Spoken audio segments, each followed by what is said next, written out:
Halo, perkenalkan nama aku Elzefira Ansyar Nauril Ramadhani dengan NIM K73250036.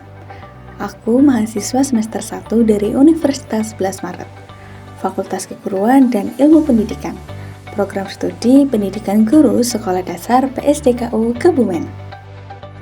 Penjabaran Pancasila dalam Batang Tubuh Undang-Undang Dasar Negara Republik Indonesia tahun 1945.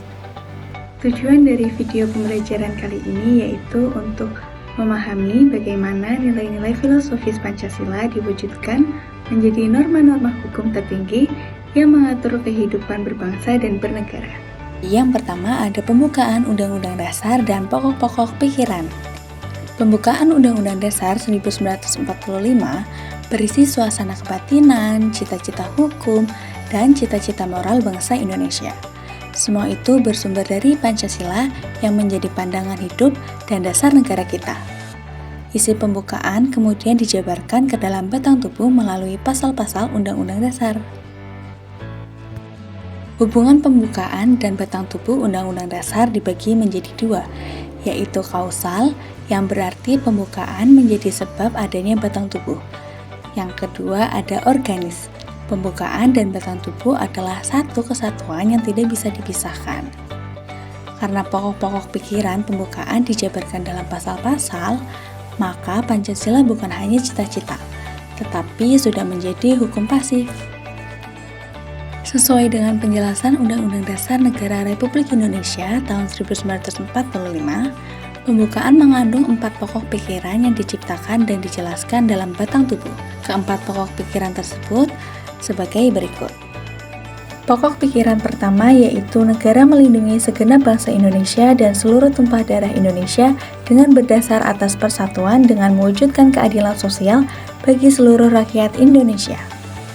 Pokok pikiran pertama menegaskan bahwa aliran pengertian negara persatuan diterima dalam pembukaan Undang-Undang Dasar, yaitu negara yang melindungi bangsa Indonesia seluruhnya. Negara menurut pokok pikiran pertama ini mengatasi paham golongan dan segala paham perorangan. Demikian pentingnya pokok pikiran ini, maka persatuan merupakan dasar negara yang utama.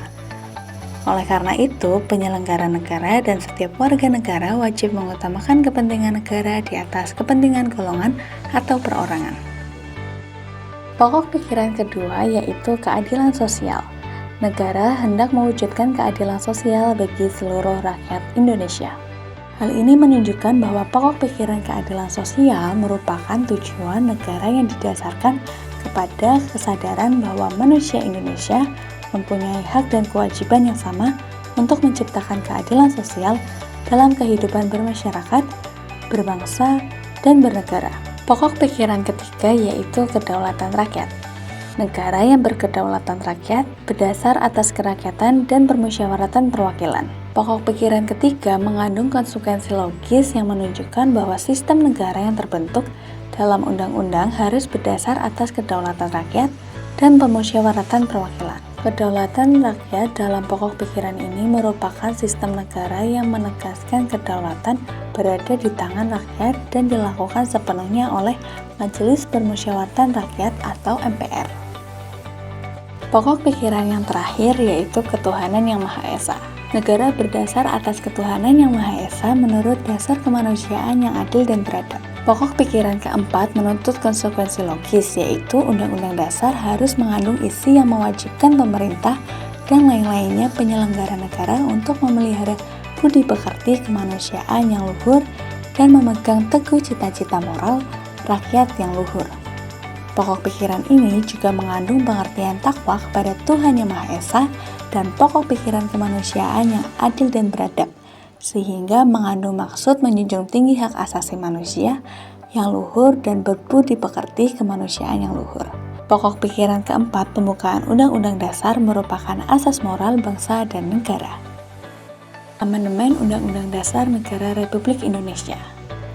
MPR RI telah melakukan amandemen pada undang-undang sebanyak 4 kali secara berturut-turut, terjadi pada 19 Oktober tahun 1999, 18 Agustus tahun 2000, 9 November tahun 2001, dan 10 Agustus tahun 2002.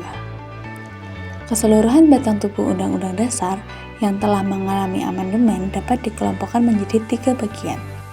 Pertama, pasal-pasal yang berkaitan aturan pemerintah negara dan kelembagaan negara.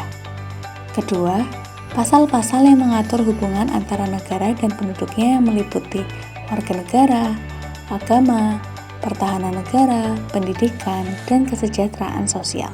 Yang ketiga, pasal-pasal yang berisi materi lainnya, berupa aturan mengenai bendera negara, bahasa negara, lambang negara, lagu kebangsaan, perubahan undang-undang, aturan pemeliharaan, dan aturan tambahan lainnya. Sistem pemerintahan dan kelembagaan negara ada pada pasal 1 ayat 3. Indonesia adalah negara hukum, di mana negara Indonesia menjunjung hukum, keadilan, dan kebenaran. Ada juga pada pasal 3 yaitu ayat 1, 2, dan 3. Ayat 1 menjelaskan bahwa Majelis Permusyawaratan Rakyat berwenang mengubah dan menetapkan Undang-Undang Dasar. Ayat 2 menjelaskan bahwa Majelis Permusyawaratan Rakyat melantik presiden dan atau wakil presiden. Ayat ketiga yaitu Majelis Permusyawaratan Rakyat hanya dapat memberhentikan presiden atau wakil presiden dalam masa penjabatannya menurut Undang-Undang Dasar Negara Republik Indonesia. Yang kedua ada hubungan antar negara dan penduduknya yang meliputi warga negara, agama, pertahanan negara, pendidikan, dan kesejahteraan. Ada pada pasal ayat 26 ayat 2. Penduduk ialah warga negara Indonesia dan warga asing yang bertempat tinggal di Indonesia. Orang asing yang menetap di wilayah Indonesia mempunyai status hukum sebagai penduduk Indonesia. Sebagai penduduk, maka pada diri orang asing itu melekat hak dan kewajiban sesuai dengan ketentuan perundang-undangan yang berlaku. Pasal 27 ayat 3, setiap warga negara berhak dan wajib ikut serta dalam upaya pembelaan negara. Pasal 29 ayat 2, negara menjamin kemerdekaan tiap-tiap penduduk untuk memeluk agamanya masing-masing dan untuk beribadah menurut agamanya dan kepercayaan itu. Pasal 31 ayat 2, setiap warga negara wajib mengikuti pendidikan dasar dan pemerintah wajib membiayainya. Pada ayat 3, pemerintah mengusahakan dan menyelenggarakan satu sistem pendidikan nasional yang meningkatkan keimanan dan ketakwaan serta akhlak mulia dalam rangka mencerdaskan kehidupan bangsa yang diatur dengan undang-undang.